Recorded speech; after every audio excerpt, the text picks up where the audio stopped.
So hopefully I won't be talking too much about this player apart from here we go and welcome video. But let's talk about what Barry Bannon has said about Ugbo.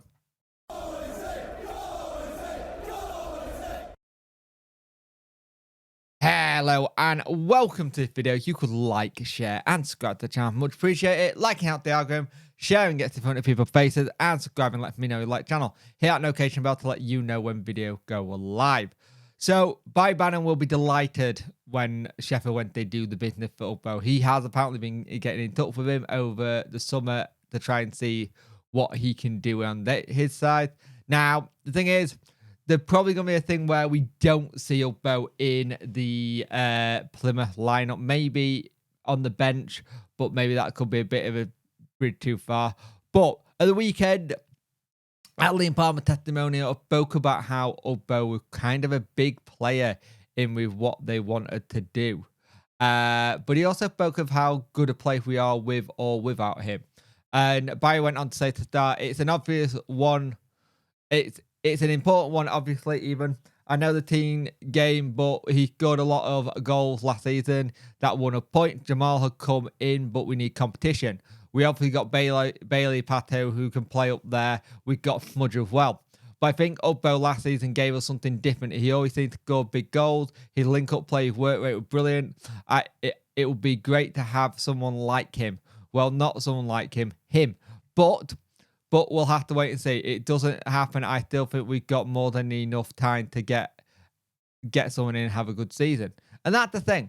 With this now looking like it's drawing to a close, it makes you go, hey, this is something that is going to be looking a lot better indeed. And the thing is, the quicker this draws to a close, the quicker we can move on to new targets. Now, talking of new targets, yesterday we were linked with Jeremy Livolant. I think that's how you say it.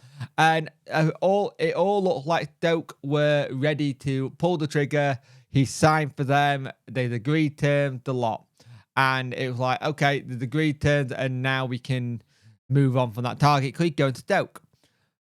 That wasn't the case. That's not the case at all. He's still a free agent. Now, basically what's happened is he will not be joining Stoke. Peter Smith of the Stoke-on-Trent Live has said that the issue with Jeremy is an existing injury that has ended Stoke's bid to sign him.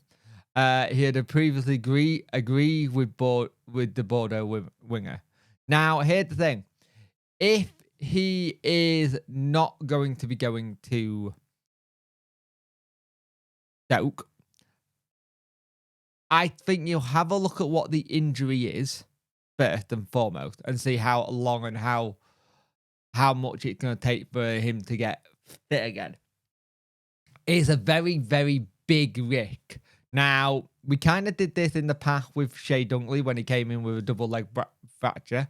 Now, I'd be interested to see what we do here. Now, they've chosen to overlook that injury. Are we about to bring him in and get him fit and give him a deal and see what happens? Because we could turn and say, look, we'll give you a chance to recover on our what, but we also want you here as well.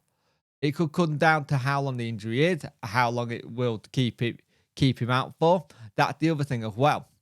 And other teams will be looking at this. Now, you can only think that Stoke wanted to have him in ready for the first game of the season.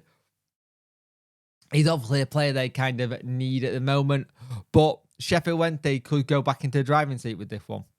And I think you're probably a club that probably smartly maybe goes, is this a risk to take him? Maybe turn around and say, look, we'll give you a 2-year deal. We don't know how long you're going to play football this year. If he then goes on to play a lot of football, you go, all right, you've done the 2-year deal. You extend it if he does really well.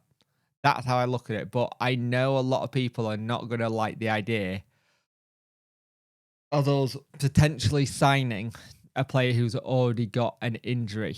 So it'll be interesting to see what happens with that one. But there's other players out there. That's the other thing to say as well. There are other players out there who won't have an injury, who won't be needing to be back to full fitness. But anyone you bring in now, you're going to be having to wait on them anyway because of the situation with pre-season.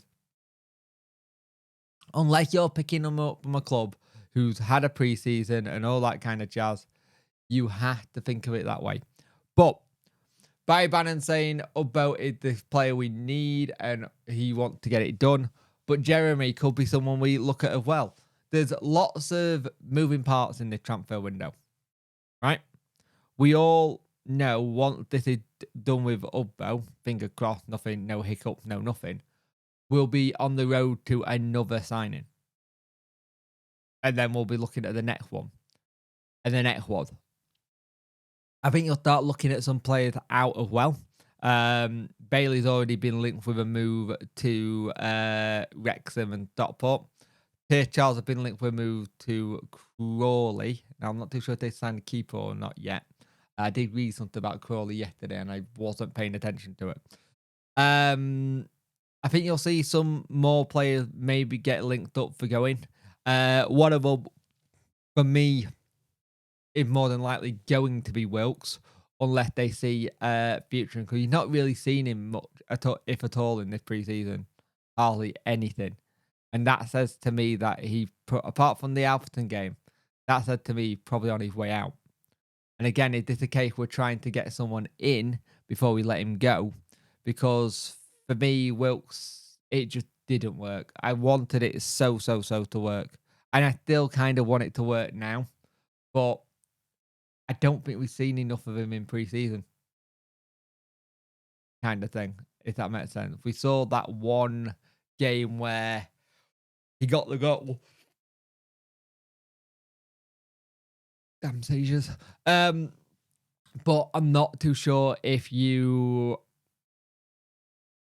have that situation where you go, okay, we're going to see how he goes and use him for another season, but then only get 12 games out of him.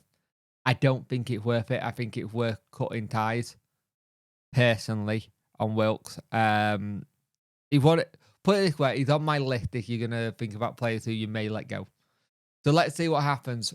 Hopefully, Ugbo deal is done in the next 48 hours. Hopefully today, because I'd rather have it done today and us all be done and dusted. And also, just a quick one.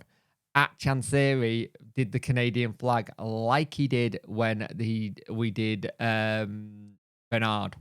So that's pretty much a good sign that this is about to get done. And at Chansiri moved from Instagram to Twitter. So that's an interesting turn of events. But yeah, Barry Bannon will be happy to see him get in. And Jeremy Livolant, Stoke have pulled out the deal due to an ongoing injury. I can see the comments now. Let's not sign a player who's already injured. Let's see what happens with that one as well.